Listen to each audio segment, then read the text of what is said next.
I played Branded Adventure with 51 cards, and this is how I did, and here's my deck profile.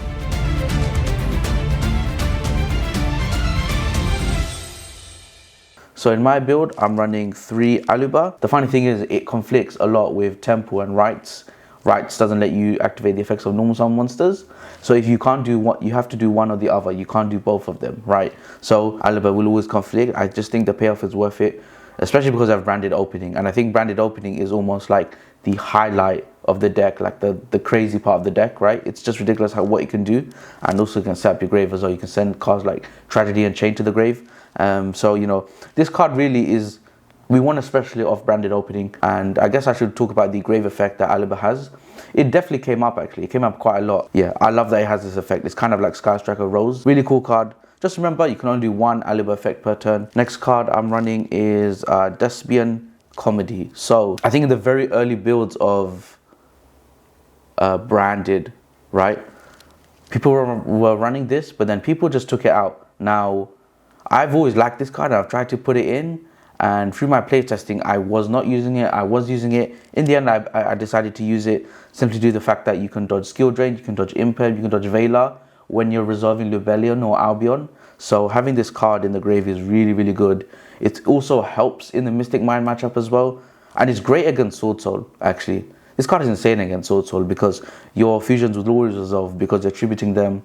So the Chi Shao to target negate doesn't work. The Blackout to pop doesn't work. And that first effect of Despian Comedy, it doesn't come up enough, but when it does, it's really, really good. So yeah, I love Despian Comedy. It's one of my favorite cards in the Despia archetype. Moving on, we have, I believe it's just 2 Despian Tragedy. I was debating 3 for a very long time, mainly due to the fact that Faithful Adventure can send it as a card effect after searching the Griffin, and that searches the Aluba.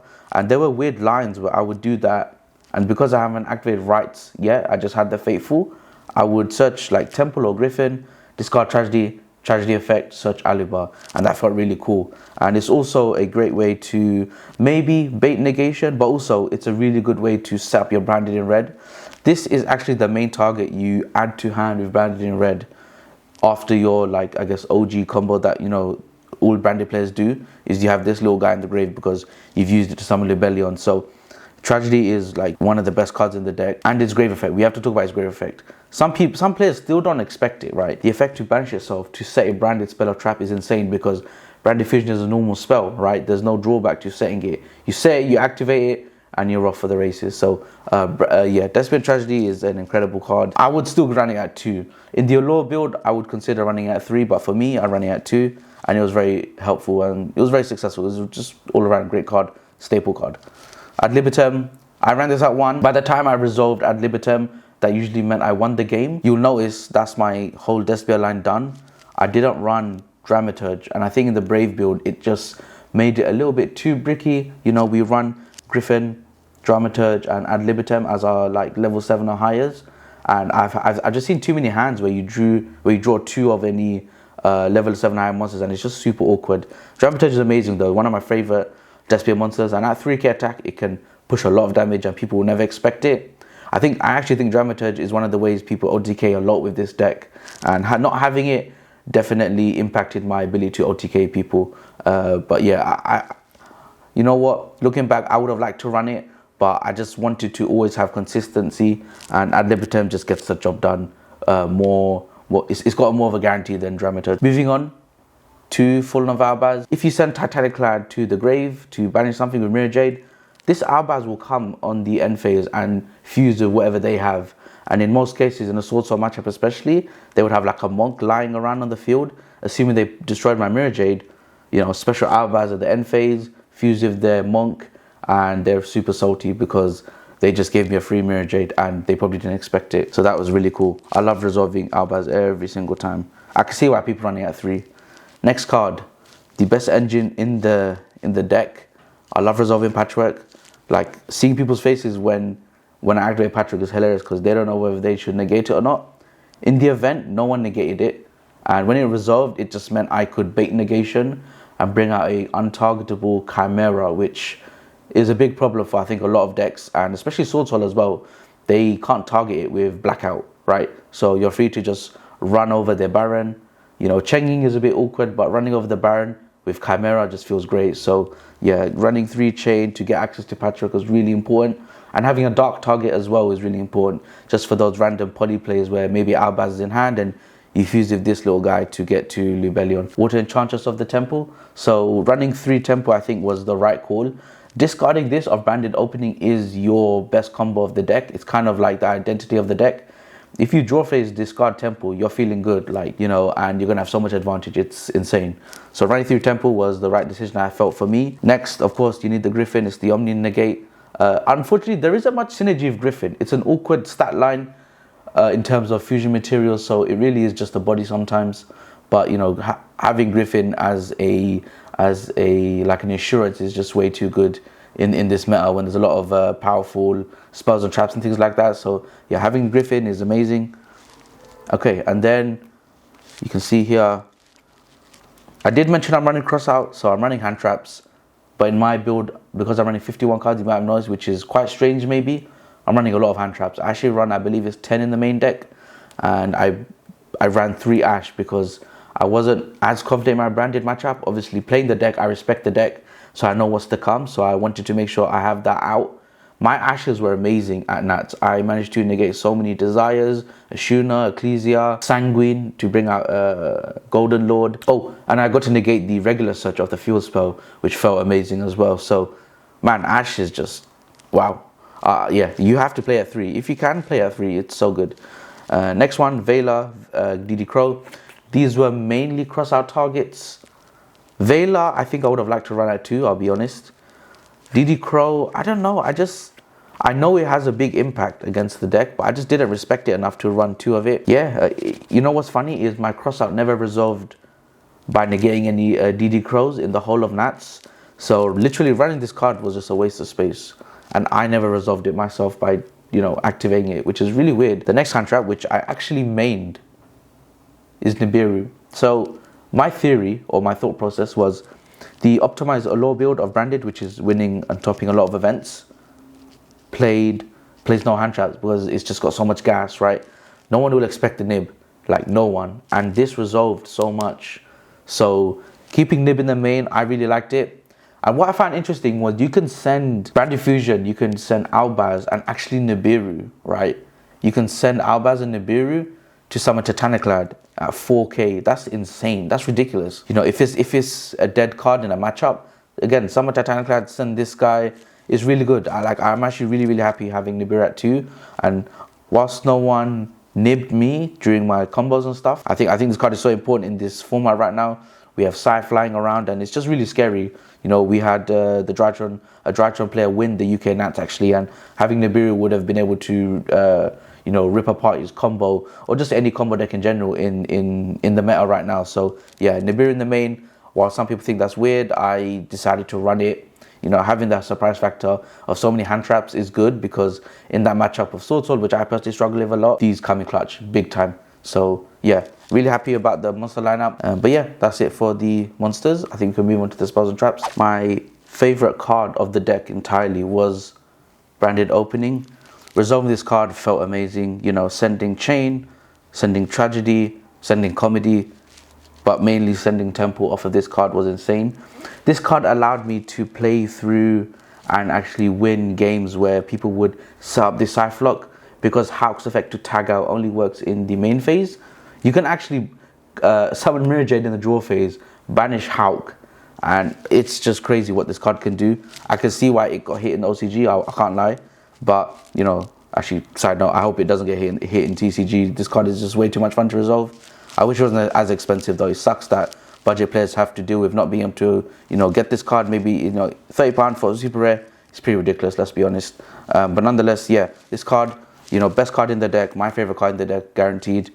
And I love that it's a quick play as well. If someone flips anti-spell, bring out the opening, you know, maybe you can try to do some stuff. I don't know. Maybe special Alaba search Branded Red for the follow-up for next turn. Arguably the better card in the deck and kind of reason why I play Branded in the first place. You know, there's not much to say about this card. I think we all know what it does at this point. Sending the main targets you usually send in this version of the deck is always Tragedy, to be honest. But when you have a read that your opponent has a hand trap, or maybe you're going second against Sword Soul, sending Comedy is actually really powerful and really smart. You know, Chisha will try and negate the Lubellion. Just tribute it for comedy. You're dodging the negation and you're resolving your fusion summon. So yeah, I love doing that combo. Such a sick one. Next, I'm only playing 2 branded in red.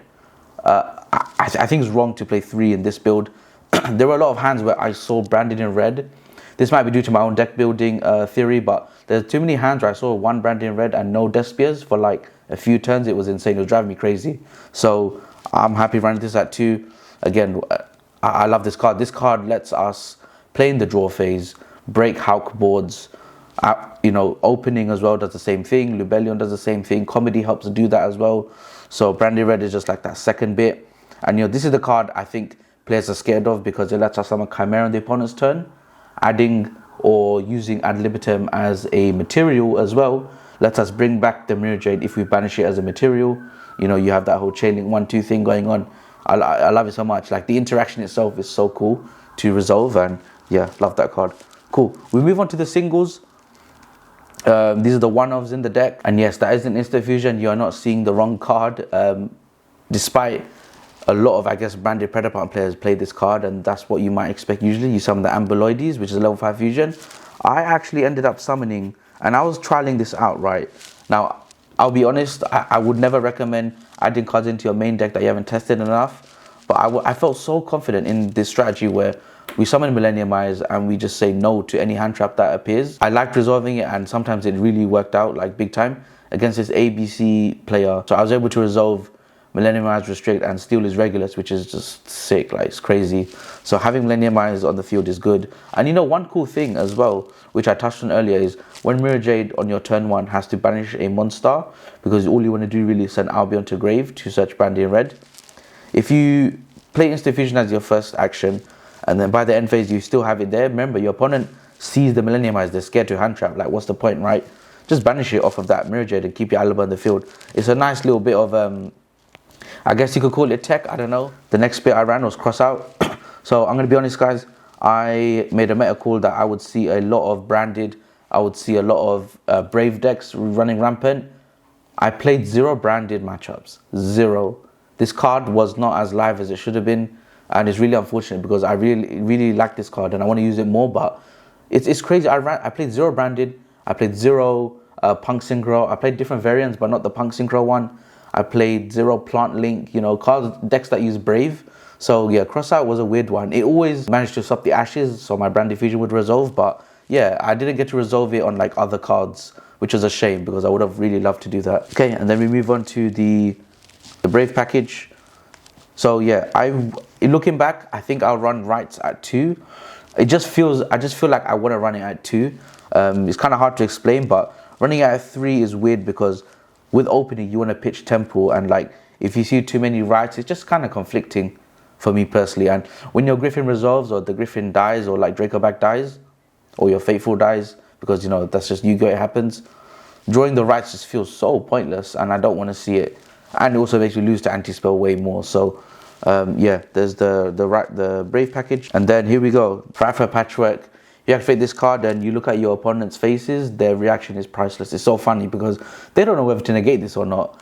I will say one little thing if you're watching is when you want to resolve Patchwork, just make sure you first search your Branded Fusion with Aluba, because you don't want to play into the draw and lock pad. I get it that you want to play around a hand trap, but at the same time, you know, if you have a read, your opponent plays Droll, I would probably do this after Aluba, because if you search Chain and Poly with Patchwork, you know, your Alibi won't be able to search, so it's kind of like pointless in a sense.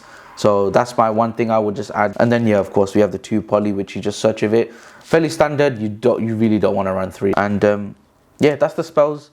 There's only 2 traps in the deck, by the way. Let me just get that out of the way. I'm just running the Imperms. You know, you can negate Scythes, you can negate Hawks with this. You can negate Wonder Magicians. There's a lot of things you can negate with the Imperms. It doesn't trigger Triple Tactics Talent, which is a very, very scary card. In the branded matchup, if they steal your monsters, you can't use that as material. It's really awkward. Yeah, Infinite Permanence are kept in there. Obviously, running it as a 2-of means if I have one, the cross-site is still alive to negate the other. And that's... People using Imperm instead of Vela was way more common than I thought. So I'm really happy with this ratio of 2 Imperms. I guess one thing to talk about is I didn't run the Branded Banishment. Personally, I really love that card. I really love the effect on what it does. but in my build I just felt it was one too many bricks. And you know, with the faithful version, I don't know what it is, but it just felt kind of fragile to me. So maybe I went overboard, I don't know. That's just how my deck building ended up going. But yeah, this was the spell and trap lineup, and we can probably move on to the extra deck. So won't take too long with the extra deck. I think it's a very standard lineup. You know, having 2 Mirror Jade is just what you need. You never really want to run 3, to be completely honest. Running 2 gets the job done, and you can always shuffle these back with Libellion. So yeah, I ran 2 Mirror Jade, 2 Libellion, 2 Albion. So I guess this is where some people change their deck list. If you run Fairy Tale Snow, you probably want to run 3 Albion, because summoning Albion and sending just the fact you can send Snow by summoning this guy, I can see why. So yeah, but I'm running 2 Albion because I was not running the Fairy Tale Snow. 2 Guardian Chimera. I was running 1 for a very long time until I actually resolved this card. For the first 2 or 3 times I was like, whoa, this card is insane. I resolved this card a million times in Nats, and every time it just paid off so well. You know, having the poly and making it untargetable is just such a random like side effect that just makes this card a pseudo boss monster. So yeah, Guardian Chimera is a wicked card, and that 3300 attack and defense is not a joke. Like, a lot of decks will try and have to like work their way around just to beat it, and it, you know, instead of making a Sword Soul player go into the Baron, they'll probably go into a different Sword Soul instead. So, and then for the other Albaz fusions, I did play the Albalenetes. I wanted to respect Dragon Link, despite, you know, not even running into even one in the Nationals. I actually ran into a Dragon Maid deck, but it wasn't Dragon Link per se, you know, so I didn't get to contact fuse the Borderland and my Albaz, which would have been hilarious. But I still ran it. You know, it's nice that it can search the Poly or the Insta Fusion or the Branded Fusion. Yeah, Albalenetes has a very cool effect as well. I think people forget it, which is it can attack a number of times up to how many dragons were used as material. So yeah, Albalenetes really happy with. And oh, sorry, completely forgot to talk about Titaniclad. I've summoned this so many times in Nats, and I guess with the way my deck is built, I go into weird lines quite often. And Titaniclad was there as just like a brick wall, and you know, people couldn't really get past it. So yeah, Titaniclad is like one of my favorite cards. I did run into an awkward ruling, I should add. I did run into a very awkward ruling. Personally, I don't think I agree with the head judge where he said, if let's say Titaniclad's effect to be unaffected by extra deck monsters already resolved, a few actions pass, it gets impermed. A good question for you guys if you're watching this. Should Shureg effect to banish this resolve? If it was negated by imperm, should it resolve? I personally still don't see the logic behind it completely, although it's like a 50-50 for me. Yeah, I just thought I'd throw that in. I found that quite interesting. But nonetheless, yeah, Titaniclad is a really cool boss monster, and he also looks really cool too. Managed to get an ultra rare print of that. Nice. Okay, moving on, we got some Despia boss monsters too, Despia, Quertus and Proskenion. I won't go too much into detail about Quertus, except the fact that he's like the Sword Soul. I think Pack TCG called him like a Sword Soul checkmate, and I 100% agree with that big time. And that actually did resolve where a Sword Soul player tried to put my Quertus. I made his Baron attack 0, he negated, I brought out Albaz, ate his Baron up with the Albaz and fused into Mirror Jade. It was hilarious because his reaction was like, oh shit, what did I just do?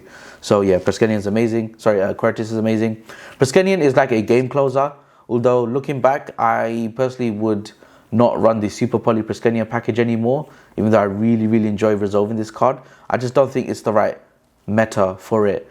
If people use DPE again, I think Proskenion should come back without a doubt, but I'm definitely going to be taking him out, as well as the Super Polys I ran in the side. Millennium Eyes, we kind of already went over that.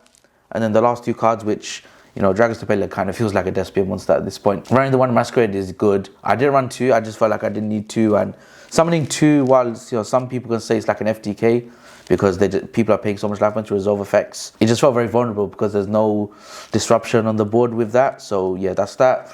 And Dragon's Stapler, you just have to run in this style of deck, especially with Super Poly too. And yeah, guys, that is the extra deck. Let me know what you think of the ratios so far.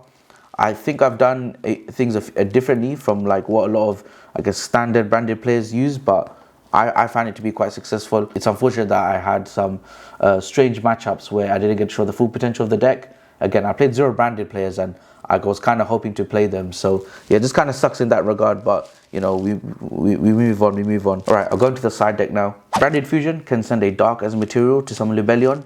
So sending Banshee in matchups where Zombie World can beat that matchup, like Flunder, Dragon Link, ABC. There's other matchups as well, like Earth Machine. So having Zombie World is very, very helpful. And it's a card that we can just sort of tutor out really, really easily, really effortlessly. Okay, and then next cards, we have our Droll and Lockbird. These cards can end turns for a lot of decks like Punk. It can end turns for Flunder, Dragon Link, and Drytron. I think a player that I know that I play with at my locals, he used 3 of these in his side deck kind of last minute, and he was really happy with the result of this card. He was saying like Droll is the MVP, and honestly I kind of agree. I just wish I saw those matchups. I didn't really get to see them. I wish I ran it at 3 to be honest instead of 2, which obviously, you know, playing a 51 card deck, the risk is you don't see your side deck as much. So that was like a weird thing for me. The next 2 cards were Dimensional Barriers. So just FYI, these were Super Polys initially, but I've already made the exchange to D Barriers. Super Poly was not that helpful for me. And if you saw my extra, you noticed there was no Mud Dragon or Starving Venom Fusion Dragon. I don't think I had the space, and that might be because I was being a little bit experimental with Arbalenetus and Millenniumize. Regardless, I would still change it to D Barrier. I think D Barrier is like, I needed very, very powerful spell trap cards that would out Sword Soul or help me defeat Sword Souls, because that was probably my worst matchup of the whole Nats. Moving on, I'm running 2 Twin Twister, and I believe I'm running... Yeah, so 2 Twin Twister, and it was 3 evenly matched. This was my way to defeat back row decks. I don't know if this is the wrong idea of like how to think about evenly and things like that, but I was more than happy giving up my battle phase if it meant taking out back row and like their whole end board. Looking back, maybe that was the wrong idea, I'm not sure. What I do know is that evenly is not a once per turn card, so you know, there are very weird scenarios where you can resolve it twice, or like resolve it once if one gets negated. And then the next card, okay, here is the spice. Cyframe Driver, Cyframe Gamma. I don't think any branded player in their right mind would run this, as in no one probably ran it. So when I was able to resolve this, it was huge. It was like detrimental to a lot of players' lines on how their combos should have gone. So having the Gamma was great. I think I will keep running Gamma. I'll just try my best to fit in other cards that need to be in the side deck, but I'm always going to keep Gamma. It's just so fun to resolve. It's so powerful, and it's a card that, you know, while we do have the brick, which is Driver, and I think I saw it in 2 games out of the whole Nats, it kind of works out because I can just send this off of a Branded Fusion, which is really, really funny. So it was a light target, right? And yeah, I'm really happy with Gamma. I never got to cross out someone even if I was running Gamma, but that would have been really funny. But yeah, guys, that was the side deck. And I think that wraps up the whole deck profile as well. So I think we'll just go into a little outro and maybe discuss some matchups and things like that, and you know, what I would change or anything like that. Okay guys, so that was the deck profile. I hope you guys enjoyed it. I know I played some strange cards like Millenniumize Restrict, but they actually came in very useful for me. And there's one thing I've learned about playing Yu-Gi-Oh! The last few months is every card has a potential to do very well, and it just needs its time to shine. So I think Millenniumize Restrict is a really cool tech for this deck. I definitely plan on keeping it and trying to make it more optimized and just better ways to use cards like that. You know, we have Arbalenetus now, which searches a normal fusion spell. Does that mean we should run Fusion Destiny? I don't know. Maybe. I don't know. I think it's worth trying, and it might be something I do in the future personally. I think looking back, I would have liked to change the ratios of some side deck cards just so I have a better matchup against Sword Soul. Unfortunately, I played 0 Branded like I mentioned before, but I played, I think it was 4 or 5 Sword Soul, and I didn't do too well in some of the matches. I think there were some misplays I did, but also deck choices, tech choices that could have been improved. One example was Super Poly. You know, if I had D Barrier, which I have right now, I think it would have been much more effective in stopping Sword Soul doing their combos and stuff. You know, having that 1 extra turn just so I can OTK them is obviously better than just leaving a Super Poly on the field. Across the 10 rounds, you know, I think one thing that every Yu-Gi-Oh! Player just experienced in their own way is the 10 rounds and how we have 8 on day 1. And, you know, it was weird. We played a 3v3 tournament on Friday, day 0, and it just completely took it out of me. But I had so much energy on day 8. You know, there wasn't any bad manners or anything like that. It was good vibes.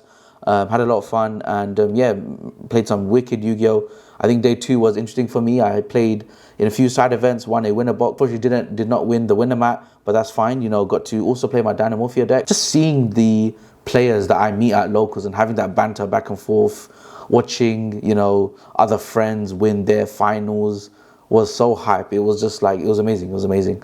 But yeah, guys, that's the deck profile. If you have any questions, let me know. And yeah, see you guys in the next video, which might be a plant link deck.